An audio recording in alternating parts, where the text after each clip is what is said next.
تے منگنیاں سہولیات بلے ہو شکینہ۔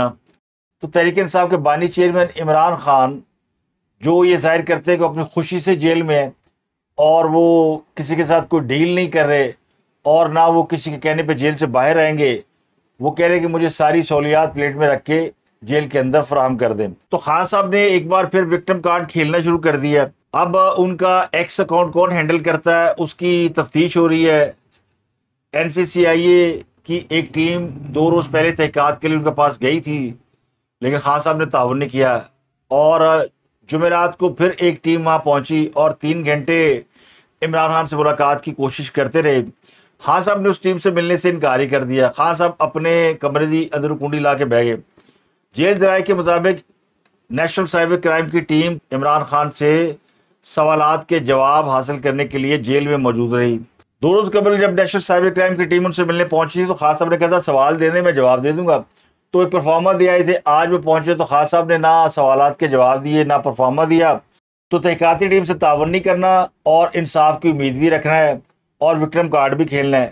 مظلومیت کورونا وہ اس لیے رو رہے ہیں کہ انہیں توشہانہ کیس میں سزا کنفرم ہے، یہ ان کو آج سنائی جا سکتی ہے، غالب امکان یہ ہے کہ ایک آدھ دن بعد سنا دی جائے۔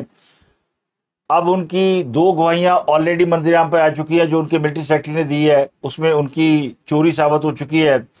2 گواہیاں آج اور منظر عام پر آئی ہیں اور ایسے ایسے انکشافات کیے گئے ہیں توشہانہ 2 کیس میں جس نے معاملے کو اور سنگین کر دیا ہے۔ 2 اہم گواہ ان میں سابق پرسنل سیکرٹری انعام اللہ شاہ اور پرائیویٹ اپریزر شعیب عباسی شامل ہیں۔ انعام شاہ وہ ہیں جنہیں بشرا بی بی نے اس بات پر نکال دیا تھا کہ بنی گالہ میں آنے والی اشیاء کی تصاویر بنا کر عمران خان کو بھیجتا تھا، اور بی بی اندر کھاتے کو واردات ڈال لی تھی تو نکال دیا۔ یہ بڑا قریبی آدمی تھا عمران خان کا۔ شعیب عباسی پرائیویٹ اپریزر ہے، اس نے یہ کہا کہ یہ جو عمران خان کو تحائف ملے تھے بلغاری سیٹ، جولری سیٹ، اس میں ان پر دباؤ ڈالا گیا کہ اس کی قیمت 50 لاکھ روپے لگائی جائے، اور یہ کام عمران خان نے انعام اللہ شاہ کے ذریعے لیا ہے۔ انعام اللہ نے انہیں دھمکی دی کہ قیمت کم نہ کی تو اس اپریزر کو، شعیب عباسی کو، سرکاری محکموں سے بلیک لسٹ کر دیا جائے گا۔ تو اس نے مانا کہ اس نے خوف کے باعث قیمت کم کی۔ کیس کے دوسرے گواہ تھے انعام اللہ شاہ، اس نے کہا کہ میں نے شعیب عباسی سے جولری سیٹ کی قدر کم کرنے کو کہا تھا، اور میں عمران خان کے ساتھ بڑے عرصے سے ہوں، PTI سے بھی تنخواہ لیتا رہا ہوں اور سرکاری نوکری سے بھی تنخواہ ملتی رہی ہے۔ تو نیب حکام نے عدالت کو بتایا کہ 7.5 کروڑ کا بلغارین سیٹ تھا، اس سے جو قیمت لگوائی گئی وہ 59 لاکھ تھی، لیکن 29 لاکھ سرکاری خزانے میں جمع کرائے۔ تو یہ وہی ہے جس میں 6-7 کروڑ کی دیہڑی لگائی گئی ہے۔ اس میں جولری سیٹ تھا، نیکلس سے، بریسلٹ تھا، ایئر رنگ سے اور انگوٹھی شامل تھی۔ تو اب آپ اندازہ لگائیں کہ ایک وہ حکمران ہے جو دوست ملکوں کے ساتھ اس طرح کے تعلقات رکھتا ہے کہ ان کے تحائف سرے بازار بیچ دیتا ہے۔ توشہانہ کی گھڑی سعودی عرب نے پاکستان کو دی تھی، وہ بازار میں بیچ دی۔ یہ بلغارین سیٹ دیا تھا، یہ بازار میں بیچ دیا۔ تو اس وقت پاکستان کے دنیا کے تمام بڑے ممالک کے ساتھ تعلقات خراب تھے۔ وجہ یہ تھی کہ جس ملک کا حکمران چور ہو، بے ایمان ہو، اس ملک کے ساتھ کون تعلقات رکھے گا؟ اور جن کے بارے میں یہ الزام لگایا جاتا تھا کہ وہ چور ہیں، ڈاکو ہیں، لوٹ کے کھا گئے، وہ اس ملک کی خدمت کر رہے ہیں۔ اور یہی سعودی عرب ہے جس نے نواز شریف کو ہیومیلیٹ کیا جب وہ پاناما کیس بھگت رہے تھے، اور غالب امکان تھا کہ ان کے خلاف فیصلہ آ جائے گا، اور ان کو سعودی عرب بلا کر انہیں آخری نشستوں پر بٹھایا گیا اور تقریر بھی نہیں کرنے دی گئی۔ وہی سعودی عرب آج شہباز شریف اور شریف فیملی کو سر آنکھوں پہ بٹھا رہا ہے، اور یعنی دوسرے لفظوں میں سعودی عرب کی چابی ہاتھ میں پکڑا دی گئی ہے، کیونکہ ان کو اپنی غلطی کا احساس ہو گیا۔ تو یہ دنیا میں ہی اس بات کا کتارسس ہو گیا۔ میں یہ نہیں کہتا ہوں کہ واقعی سارے نیک پروین ہوں گے، بڑے اچھے ہوں گے، انہوں نے کوئی ہینکی پینکی نہیں کی ہوگی، لیکن ایک بات دعوے سے کہہ سکتا ہوں کہ انہوں نے پاکستان کے مفادات کے اوپر کوئی کمپرومائز نہیں کیا، کوئی سودے بازی نہیں کی۔ اگلی خبر میں آپ کو بتاتا ہوں کہ عمران خان اور بشرا بی بی کی 190 ملین پاؤنڈ میں سزا کی معطلی کے لیے درخواستیں سماعت کے لیے مقرر کر لی گئی ہیں۔ اسلام آباد ہائی کورٹ کا 2 رکنی بینچ جسٹس سرفراز ڈوگر اور justice Azam Khan 190 million pound case میں سزا کاٹ رہے ہیں، وہ اور ان کی اہلیہ۔ اب اس میں سزا معطلی کی درخواست کی گئی ہے۔ اگر یہ سزا معطل ہو جاتی ہے تو خان صاحب کی جان چھوٹ جائے گی، ان کی ضمانت ہو سکتی ہے، انہیں رہا کیا جا سکتا ہے۔ اس کے علاوہ عمران خان کے مقدمات کی اب اڈیالہ جیل میں سماعت تو نہیں ہوگی، جوڈیشل کمپلیکس میں سماعت ہونی ہے جہاں ویڈیو لنک کے ذریعے انہیں پیش ہونا ہے۔ تو ایس او پی جاری کر دیے گئے ہیں۔ عدالتی حکم نامے کے مطابق ویڈیو لنک کی کارروائی کی ریکارڈنگ صرف عدالت کر سکے گی، کسی اور شخص کو اس کی اجازت نہیں ہوگی۔ عدالت کے اندر موبائل فون یا کسی بھی قسم کی ریکارڈنگ ڈیوائس لے جانا سختی سے منع قرار دیا گیا ہے، اور یہ کہا کہ اگر کوئی شخص ریکارڈنگ کرتے ہوئے، تصویر کھینچتے ہوئے پکڑا گیا تو اس کے خلاف فوجداری قوانین کے تحت کارروائی ہوگی، اور کوئی بھی شخص ویڈیو لنک کی کارروائی کا ٹرانسکرپٹ حاصل نہیں کر سکے گا۔ تو یہ ایس او پی جاری کیے گئے۔ ایک اور اہم خبر ہے کہ توہین رسالت صلی اللہ علیہ وسلم کے مقدمے میں گرفتار انجینئر محمد علی مرزا کو اڈیالہ جیل منتقل کر دیا گیا ہے۔ این سی سی آئی کے عملے نے محمد علی مرزا کو ریمانڈ پر اپنے پاس رکھا ہوا تھا، اب انہیں ریمانڈ ختم ہونے پر باقاعدہ جیل حکام کے حوالے کیا گیا ہے۔ مرزا محمد علی کے خلاف این سی سی آئی اے راولپنڈی میں مقدمہ درج ہے، اور پی کے ایکٹ کے تحت بھی ایک مقدمہ درج کیا گیا، تو 2 مقدمات ہیں، اب انہیں باقاعدہ جیل بھیج دیا گیا۔ اس کے علاوہ کل جسٹس بابر ستار نے chairman P T A major general retired Hafeez ur Rehman کو برطرف کر دیا تھا، تو اسلام آباد ہائی کورٹ نے سنگل بینچ کا فیصلہ معطل کر دیا ہے اور major general retired Hafeez ur Rehman کو بطور چیئرمین پی ٹی اے بحال کر دیا ہے۔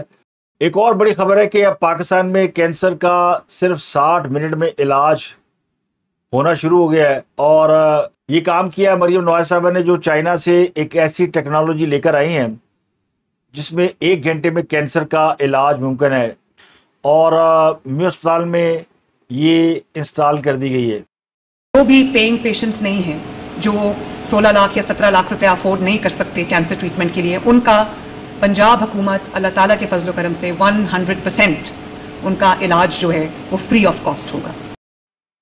تو کینسر کے علاج کے لیے مریم نواز صاحبہ نے تاریخ رقم کر دی ہے۔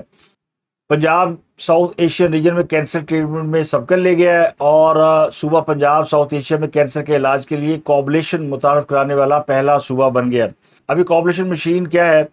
اس میں کینسر سیل کو لیکوڈ نائٹروجن کے ذریعے -198 ڈگری تک فریز کر کے ڈیڈ کر دیا جاتا ہے، اور دوسرے مرحلے میں کوبلیشن مشین کے ذریعے کینسر سیل کو 83 ڈگری تک ہیٹ اپ کر کے کینسر ریموو کیا جاتا ہے۔